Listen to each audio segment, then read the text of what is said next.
nós temos que começar a inverter os valores. Nós temos que valorizar as pessoas mais do que qualquer erro que ela cometeu. Não importa qual é o erro que ela cometeu, nós temos que amá-la. Não importa. E eu quero terminar essa divisão, para a gente passar para a 49ª, com um exemplo. Na minha casa, eu tenho um ex-traficante de droga internacional. Ele viveu 10 anos preso e ele traficou muitos quilos de cocaína pelo mundo. E eu o conheci no aeroporto, chama Mário. E ele era um viciado em cocaína pura. E levei ele para minha casa, e ele começou a morar comigo, porque ele veio da Alemanha, ele foi deportado da Alemanha e chegou no aeroporto, porque um amigo meu pediu para eu ajudá-lo a tirar documento e começar a vida. Então eu fui ajudar esse meu amigo, que ele já me ajudou muito na Alemanha também. E cheguei no aeroporto, cumprimentei o Mário, entrou no carro, e aí eu fiquei conversando com ele. Pô, mas você veio da Alemanha, que país lindo, que país maravilhoso, você conheceu tal coisa, você conheceu Berlim, Eu falei, não, Paulo, eu estava preso 4 anos, não conheci nada da Alemanha. Aí eu falei, poxa, então você é gente boa, né? Eu falei, sou traficante de droga internacional. Eu falei, poxa, chegou na casa certa. Você vai morar comigo, rapaz, até eu endireitar os documentos. Se você quiser continuar morando, você pode. E ele trouxe R$6.000 da cadeia, porque quem trabalha diminui a pena e ganha, só recebe depois que sair da cadeia. Então ele trabalhou pouco por 4 anos que ele ficou lá, mas ele levou R$6.000 embora. Esses R$6.000 ele começou a pegar para usar droga e se prostituir. Então ele sempre nos enganava, ele achava, que estava nos enganando, e pegava o dinheiro, saía, ia usar droga e cheirar. E eu estava escrevendo o meu trabalho de escola na madrugada, porque eu só consigo ter silêncio na madrugada, então eu esperava ele chegar. E aí ele chegava no fundo, olhava pela janela com uma cara envergonhada, e eu falava assim, pô, Mário, que bom que você voltou, Deus está te dando mais uma chance, vai dormir, cara, amanhã a gente conversa. Primeira vez, segunda vez, terceira vez, a mesma coisa. Na 5ª vez eu decidi abrir a porta, e a hora que eu abri a porta, ele entrou, eu dei um grande abraço nele, peguei ele, dei um abraço enorme nele, falei, cara, como Deus te ama, você está vivo, você é meu irmão, não posso te abandonar. E aí ele começou a me esmurrar o peito, com muita força, e falar para mim assim, por que você está fazendo isso? Eu falei, só estou fazendo isso porque se eu não te der uma nova chance, eu nunca vou mostrar que Jesus te ama. E ele falou assim, sabe por que eu estou fazendo isso? Eu falei, não, estou fazendo isso porque todas as vezes que eu fiz isso com o meu pai e com a minha mãe, eles me mandaram embora, eles me abandonaram, minha família toda me abandonou, eu não tenho mais ninguém hoje, por causa dos meus erros. Aí eu olhei e falei para ele assim, Mário, mas tem um cara que diz na Bíblia da seguinte forma, se o teu pai e tua mãe te abandonar, eu, o Senhor, jamais te abandonarei. E nessa hora ele sentou e se dobrou, começou a chorar e falar para mim assim, eu não sei o que acontece na sua vida, mas eu sei de uma coisa, que hoje você vai poder contar comigo, porque eu quero conhecer esse Jesus que nunca ninguém me mostrou. O que eu fiz demais? O que eu fiz demais? Não fiz nada demais, porque a Bíblia manda eu fazer isso. E quem obedece não fez nada demais. É o que a Bíblia diz. Terminando os seus dias, você fez tudo o que devia de fazer. Pode se considerar servo inútil. Não fez nada demais. Amar quem não te ama é fazer nada demais, porque você só está obedecendo quem mandou. E vai se considerar servo inútil. Tem gente que vem na frente da igreja ou atrás da igreja, sei lá, e a gente apresenta: esse é o servo de Deus. Aí eu fico pensando: será que ele já lavou o pé de alguém?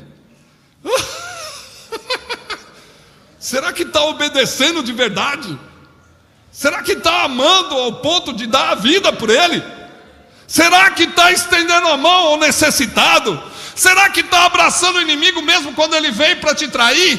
Será que de verdade nós vamos estender o copo, molhar o pão e dar na boca dele para ser íntimo ainda? Será que de verdade a igreja está disposta a abrir mão e amar de verdade como Cristo amou?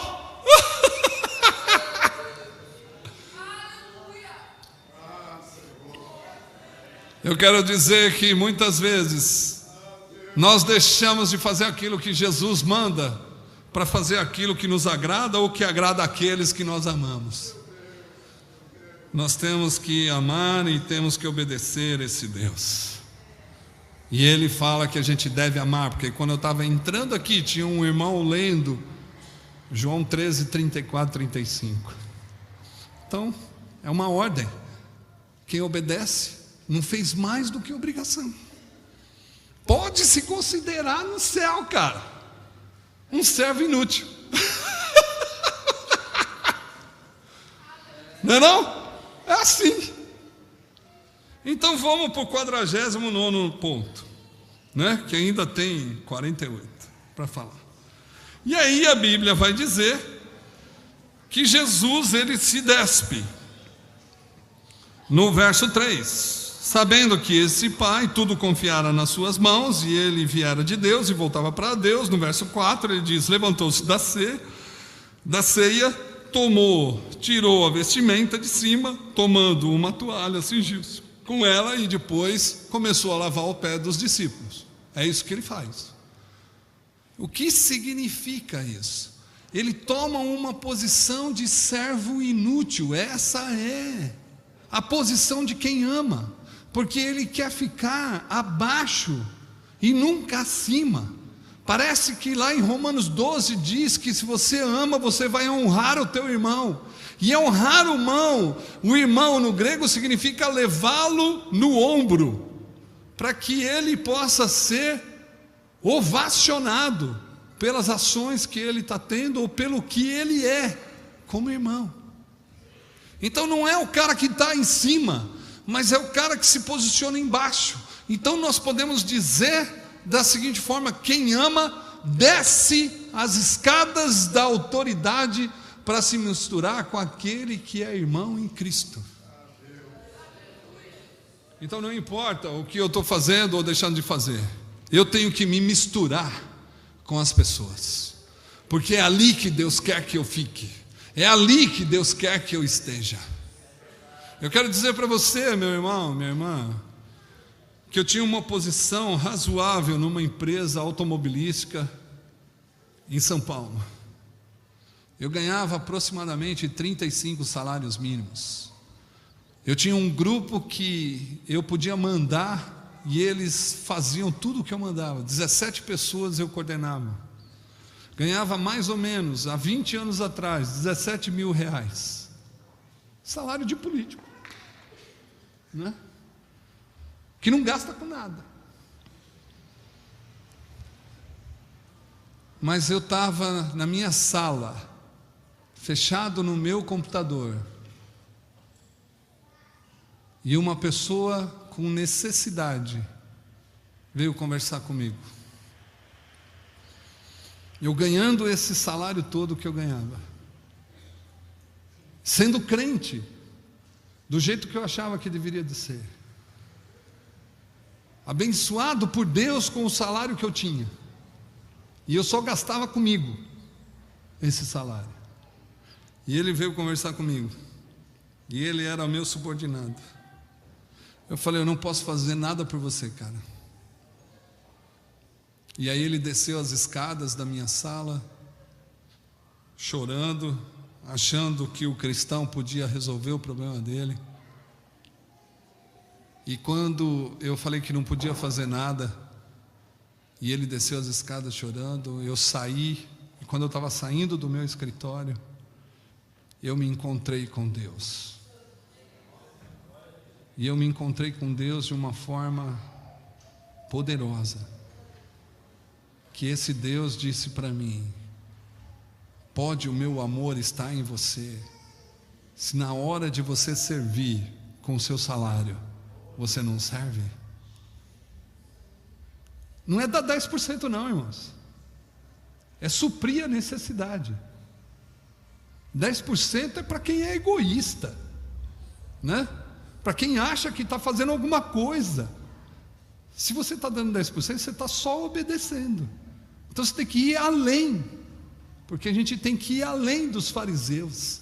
A Bíblia diz isso. Bom, mas aí, se você acha que você está tranquilo dando 10%, você não passa de um religioso, hipócrita e imbecil ainda.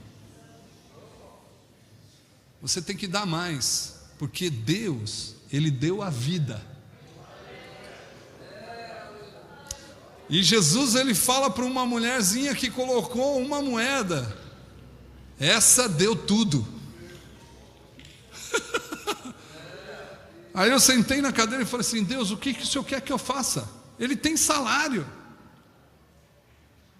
está passando necessidade, você tem que dar, porque é dando que você vai receber. Aí eu pensei que eu ia receber mais, então vou lá ajudar. Não é que eu recebi mais, eu recebi mais gente para ajudar. Recebi mais gente para eu ajudar. Aí Deus pediu o meu salário, eu dei. Deus pediu o meu apartamento, eu dei. Deus pediu os meus carros, eu dei. Deus pediu o meu filho, eu dei. Deus pediu a minha saúde, eu dei. Eu não sei quanto tempo de vida ainda vou ter, mas Deus pediu a minha saúde e eu dei. Se Ele pedir mais algo, eu vou dar, porque eu sei que assim eu vou ser servo e vou estar debaixo das mãos poderosas daquele que é meu Senhor. E aí eu saí da Vox, saí dessa empresa que eu trabalhava e fui servir a Deus no meio dos marginais que eu estou até hoje. E aí eu tive um encontro com uma garota, e essa garota me fez entender o Evangelho. Uma traficante grávida, ela me fez entender o Evangelho. Eu ensinei essa garota por 4 anos, chamada Daniela, e ela era criança, dos 8 aos 12 ensinei. Aos 12 anos ela some, e aos 16 anos eu a encontro novamente na rua,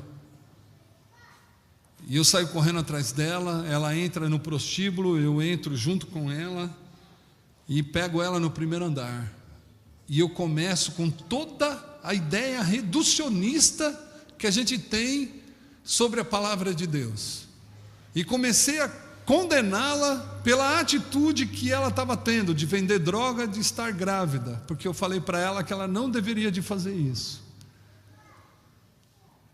e eu falei, você não é crente, e ainda dei risada para falar para ela que ela ia para o inferno, como todos ou muitos fazem isso, dão risada das pessoas que estão indo no inferno. Até tem um hino que é dessa forma, né? Eis os pilhões em trevas tão medonhas. E a gente canta feliz da vida, né? Devia de cantar chorando, né? Não é? E aí eu conversei com ela, mas duro, fui muito duro com ela. Falei, você não é crente, você não conheceu Jesus, você vai para o inferno mesmo. E ela falou assim, tio, eu chorando, com as pedras no chão já, chorando. Ela falou, tio, eu queria ser crente, eu não consigo. Eu falei, como você queria ser crente e não consegue? Eu te ensinei todo o caminho. Então, tio, eu gostava de ouvir sua palavra, eu gostava de ouvir suas histórias na rua que o senhor contava para mim.